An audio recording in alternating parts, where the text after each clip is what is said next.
Alright, good evening folks, it's Enforcer Matt, and welcome back to another short war video, and today, NATO is on the brink of war with Russia after over 23 Russian drones and missiles, and yes, you heard me right, Poland has found missile debris on their territory following the Russian attack last night. This morning, as a result of the attack on Poland, NATO has activated Article 4 of the NATO Defense Alliance to determine the response to Russia's act of aggression. There are also confirmed hits on the ground, including a Polish home that was destroyed after Russian drones flew as far as 400 plus kilometers into Polish territory last night. We also have breaking news right this minute that Lithuania is currently scrambling fighter jets to track two unidentified aircraft which just entered their airspace about an hour ago, and we also have live reactions from the US President and US lawmakers about this attack, and it looks like the response might be severe, but that's what we're hearing right now at the moment. So very big historic news happening today, and let's jump right into our first article, which goes to open source intel. And right now, this is our biggest news of the day. We are hearing that Poland has triggered a NATO Article 4 cautioning that we are closer to armed conflict than any time since World War II. Now, this is a very big step to make, and it's honestly a very warranted step right now at this point. We literally saw last night, it's been confirmed by multiple different sources, including the Polish government, that Poland was attacked directly by Russian drones and missiles, we're hearing now, and obviously that is an unprecedented event, and this is the first time in NATO's history that NATO aircraft engaged hostile targets over NATO airspace itself. So a very big event that happened last night, and it cannot be understated how big of an escalation this truly is by the Russian Federation. So today we've heard the official invocation of NATO Article 4 for the 8th time in the alliance history. So very big news. But jumping into our next one here, this one actually goes to NATO itself, and we have some details about the consultation process that gets triggered by Article 4. And as we can see right here, all NATO decisions are made by consensus after discussion and consultation among the member countries, and the first step to do that is by invoking Article 4. As you can see right here in this image, this is an image here of all the NATO members getting together for a meeting, and this is generally what an Article 4 consultation will look like when it actually is held, I would assume in the coming days or maybe even the next few hours. So this is what we're going to see right here, and also I do want to mention that since the alliance's creation in 1949, Article 4 has only been invoked 7 times, and today will make the 8th time in history of the alliance that it's ever been invoked. So a very historic moment today of this, and this is the first step to actually invoke Article 5 if that was chosen to be done. But I will admit, I don't think this is going to lead to an Article 5 invocation, but it's getting extremely close to it, and Article 4 is literally just a step away from actually declaring Article 5. So very big news and a big step by the NATO alliance. But moving into our next post here, this one goes to Natasha Bertrand. And also I want to point this out that Russia's drone incursion into Poland last night marked the first time in the history that NATO planes have engaged potential threats in Allied airspace, per Colonel Martin L. O'Donnell, which is the Supreme Headquarters Allied Powers Europe spokesperson. NATO's Allied Air Command and the Netherlands Air Force responded and engaged potential threats to Allied territory, according to O'Donnell, and the incursion prompted a multi-layered response from other NATO allies as well. German Patriots in Poland were placed on alert, and an Italian airborne early warning plane that we actually tracked live last night while it was happening, and also an aerial refueler from NATO's Tanker Transport Corps was launched and also assisted in defending Polish airspace. So this is the first time, folks, in NATO history that this has ever occurred. So a very big historic event. We're living through a lot of history right now, and we're seeing that here today as of last night's attack. So big news as well. But jumping into our next one, this one goes to BNO News Live. We also have a map right here showing generally where the drones have been found so far in Poland according to the Polish military, and taking a look here, you can see that most of the drone impacts and also the areas in which they've been found, which is the debris, is generally in the eastern part of Poland, closer to the Belarus border. But I want you to turn your attention real quick to the northern part of Poland, up here at the top, near Gdansk. There was actually a drone found over 400 kilometers in Polish airspace, and it actually crashed right there outside the city of Gdansk. So that is the farthest drone we've seen ever go into Poland, and I'll show you some more details about that in just a second, but that is a very deep incursion right there, and all these drone impacts, Obviously, that is not unintentional. So certainly a massive escalation by the Russians, as we can see right here by the findings of the drone debris. But moving into our next post here, this one goes to EnforcerNews, and this right here is the drone I was just referring to, the one that went so far into Polish territory. We can see that a new drone has been found near Elbląg, near the Polish city of Gdansk, according to Radio Z, which is obviously over 400 kilometers away. As you can see right here, there in red is Elbląg, and there is the city of Suwałki right there on the right. This is literally, folks, very, very far into Polish territory, almost to the coast, actually, which is insane to see that. And we're getting reports that this is only one of few drones that actually made it that far. So, I mean, that's insane. I mean, this is a massive escalation by any means that we're seeing right there. But moving into our next one here, this one goes to Conflict Radar, and we have another bombshell piece of news that another drone has been found. This literally just happened minutes ago, several dozen kilometers from Warsaw, Poland, which is the capital of Poland itself. And also, I want to note that last night we heard reports from the ground that citizens were hearing fighter jets over their head in Warsaw, and we were speculating, was it because maybe they were shooting them down over Warsaw, or was it because maybe those jets were actually heading toward the eastern part of Poland to shoot down more drones? It sounds to me like a drone might have been shot down literally over the capital of Poland. Right now we're waiting for more information to confirm that, but if this is true, that means Russia sent drones to Poland's capital, which is obviously the biggest escalation you can make. So huge news with that, and we're waiting for more information. But moving into our next one here, this one goes to Nexta, and we're hearing that the total amount of drones that entered the airspace was not 10 as originally believed, but at least 23 Russian drones entered Poland, according to Polish newspapers. So obviously it goes without saying that 23 Russian drones, that is no accident. That sounds highly intentional right there. And also the targets of these drones being the capital city and also other major cities, that sounds extremely intentional to me. So I'm not sure how Russia's going to be able to play this off like it was unintentional. I think that's what they're going to try to do here, but I'm really not sure if anybody in their right mind is going to believe that, because common sense tells you this is not accidental. So very, very interesting. That is a lot of drones that flew into Poland last night. But moving into our next one here, this one goes to EnforcerNews yet again. We've also heard a statement from Poland's Interior Ministry. They say that 7 drones so far and debris of 1 missile of unidentified origin have been found, according to our recent reports. So that is a big bombshell right there. A missile debris was found inside of Poland. We're not really told exactly what missile it was, but we're being told that a missile also entered Poland's airspace last night as well. So we're waiting to hear what type of missile that was and what components were inside the missile. Right now, we simply don't know, but that is the big bombshell story right now, that a missile accompanied the drones going into Poland. But also, moving on to our next post here, we do have a video right now showing the Polish inspectors near the wreckage of a Russian UAV in a field, and they've got the Polish specialists out there cordoning off the area and also inspecting the drones to see exactly what type they were and where exactly it crashed. So let's take a look at the video and see the Polish inspectors taking a look at the crashed drones. So there you have it. That is the orange area right there. Underneath that orange tarp, that is actually one of the Russian drones that crashed on that field. We are not told if that was one of the ones that got shot down. Maybe it just crashed on its own accord. We're not really sure, but that was it right there, as you can see in this video. And you can see the Polish individuals are standing near it to get an inspection on it very quickly. So that is right now what we're seeing. We're not told the location of this one, but this is definitely in Poland, according to what we know so far. But moving into our next one here, this one goes to Volodymyr, and we've also heard some news as well from Preston Stewart that apparently Russia sent in decoy drones to the area of Poland as well. And decoy drones going in, that would seem to indicate once again that there was intent behind this and that there was a real goal by Russia to overwhelm Poland's defenses and to also sort of map out the air defenses in Poland itself. So the fact that decoys were used, in Volodymyr's opinion, also suggests that it was deliberate in his opinion. And also I would tend to agree with that as well. You typically would not send in so many drones unless you were trying to map out the air defenses of Poland itself, and I think that's probably what the Russians were trying to do with this attack. So that's what we're seeing with this one. But moving into our next post here, this one goes to OSINT Technical, and we've also seen footage here in an image of a Russian drone hit and damaging a house in the village of Ryryki in Poland overnight. So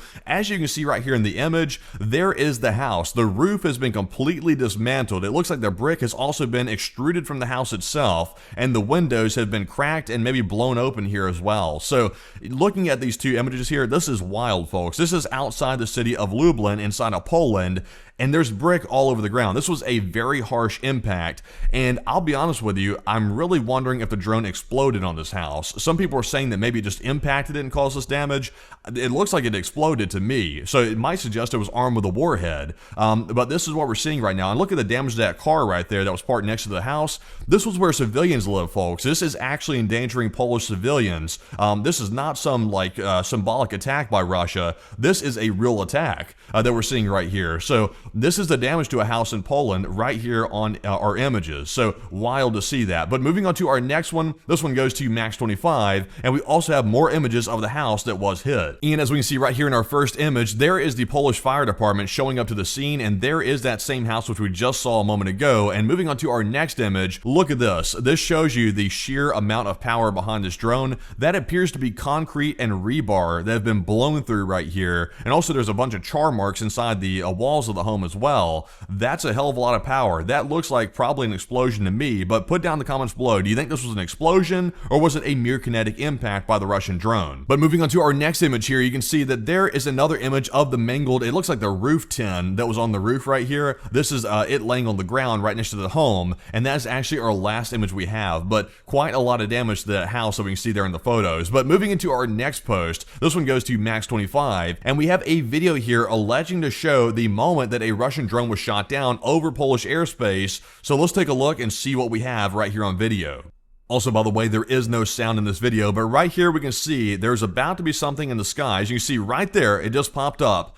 There goes something right there. That could be maybe an interceptor missile hitting a drone. We're not really sure right now. And once again, we're waiting on confirmation and verification of this footage, so take it with a grain of salt. But allegedly what we're seeing right here is the interception of a Russian drone over Polish airspace. We do know for a fact that Poland did intercept several different drones, but we're not sure if this is a video exactly showing one of those impacts. But right now, we're sort of being told that this could show that. So take this with a grain of salt, but that's what we're seeing right now. But jumping into our next one, this one goes to Max 25, and we can also see right here the Deputy Prime Minister of Poland has made an official statement on the record, and he is saying that the launch of drones into Polish airspace was a planned action by Russia, and Russia and Belarus organized a disinformation campaign against Poland in connection with the incident. And it seems to be that he's exactly right. This looks to be a planned action by Russia, and also we did see a massive disinformation campaign last night trying to make it seem like this was a mere accident by Russia. But I'll be honest with you folks, I believe what the Russians are doing with this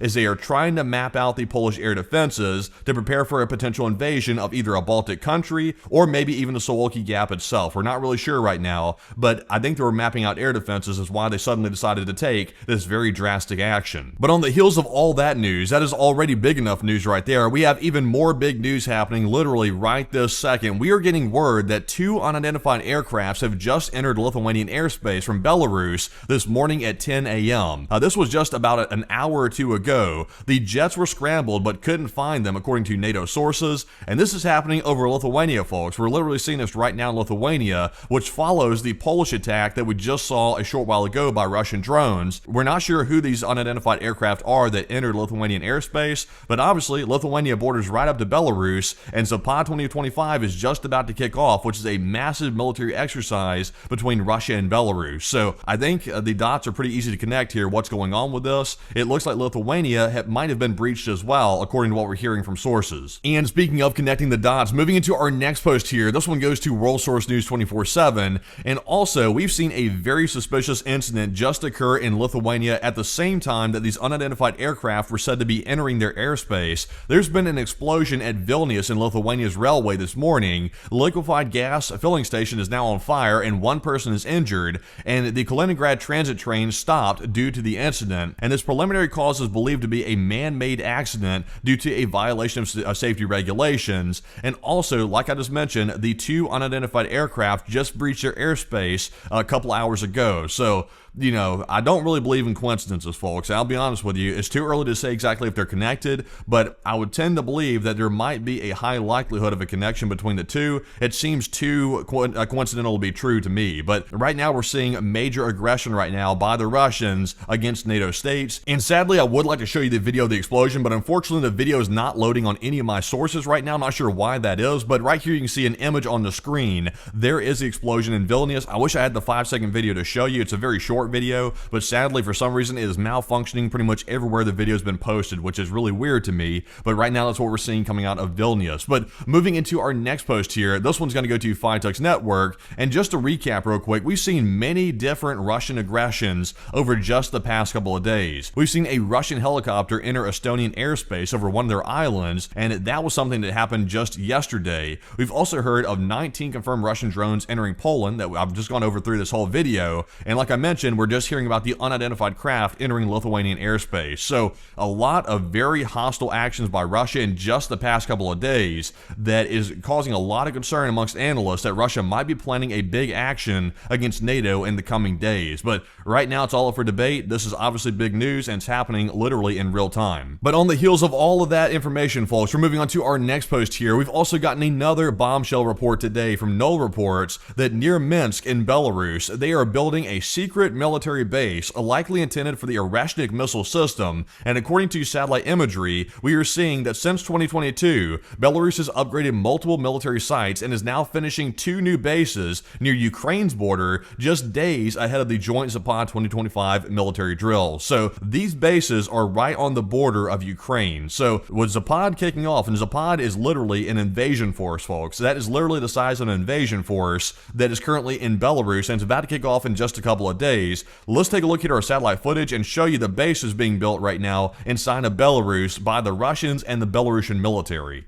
So right here you can see there is the first one being built. That is a time lapse there showing that. Right here you can see there was an empty field and all of a sudden there is a military base being built in this one location right here. Moving on to our second one, here's another view of another base being built. You can see it went from dirt to a nicely done military base for the, obviously to Belarusian and Russian standards. But moving into our next one here, you can see there's another empty field. Here's another base being built. These are all different bases right here. And we are seeing here another one right here. Look at those. There you go. That's being built up right there. So obviously these are concerning developments right here, and with these bases being built, it makes you wonder what is Belarus planning to do with all these new military bases if they're not actually planning to aggress on NATO. So obviously very concerning to see. But moving into our next one here, this one goes to Ocean Defender. And folks, it's now time to jump into the U.S. reaction because surprisingly, the U.S. officials are having a pretty strong reaction to this situation over Poland, and we are hearing the Senate Majority Leader John Thune is calling last night's drone intrusions by Russia into Poland a provocative act which clearly is an attempt to test the US and NATO allies,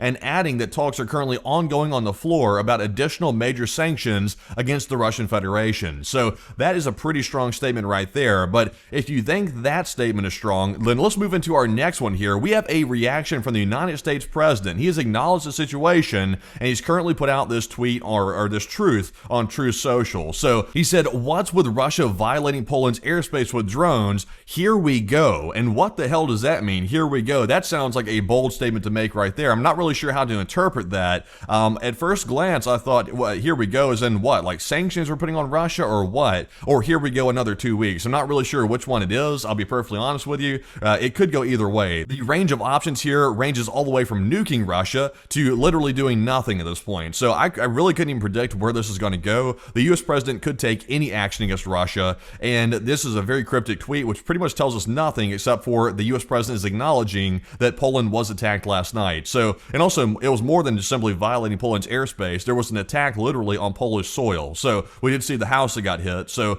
obviously we're going to wait and see on this one. It's kind of hard to predict where the US president goes with these types of things these days. So we'll have to wait and see. But also we have gotten a Russian response as well in this post from Status 6 Military and Conflict News. And we can see the Russian Defense Ministry released a statement regarding the incursion of Polish airspace by Russian UAVs, and there's no straightforward denial in this statement, but this is what they said though. They said last night the armed forces of the Russian Federation carried out a massive strike with long-range precision weapons of land, sea, and air basing, as well as the OWA UAVs on enterprises of the military-industrial complex of Ukraine, and also other cities as well, including Lviv and Vinnytsia, and all goals of the operation were achieved, all planned targets were hit, and also that, that's got to be a lie, they never hit anything, but also they said there were no planned targets on the territory of Poland for this operation, operation, which is a lie. We literally just watched a video of it. And they said the maximum flight range of the Russian UAVs used in the strikes, which allegedly crossed the border with Poland, does not exceed 700 kilometers. But they also said, nevertheless, we are ready to hold consultations with the Polish Ministry of Defense on this topic. So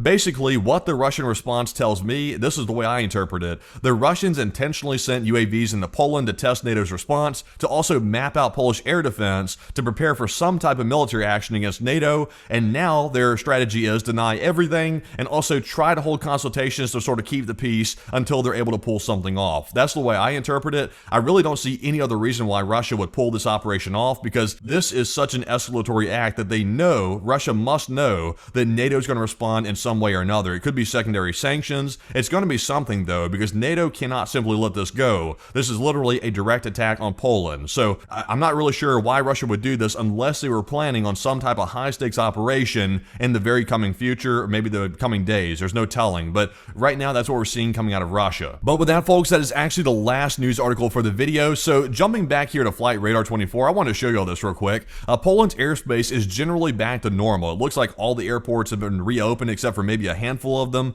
and it looks like generally back to normal for now. So that's what we're seeing here. But there is an ongoing situation in Lithuania that we're currently watching very closely, so we will be bringing you updates on that if there is something big happening with that. But right now, we've got a lot of stuff happening, a lot of diplomatic developments, and we're currently awaiting the Article 4 meeting with the NATO officials to see exactly where that's going to go. So before you go, folks, also, by the way, I almost forgot this because there's so much stuff going on. Smack the like button to let us know you enjoyed the video and found it informative. And also, if you're new to the channel, subscribe as well for more daily real-time updates just like this one. And we appreciate you all very much for supporting the channel and also helping to keep it running. And also, if you want to support the channel financially, you can do so on our Patreon page, and the link is in the description below for Patreon, where you can go over there and sign up for a monthly membership and support the channel with even $5 a month. That's still a big help, and it helps to keep our whole operation going because we're crowdfunded by the viewers, and it's you, the viewers, that make this all possible. But with that, folks, I'll see you all on the Twitter page in the meantime to keep covering this news in real time. And with that, bye-bye for now.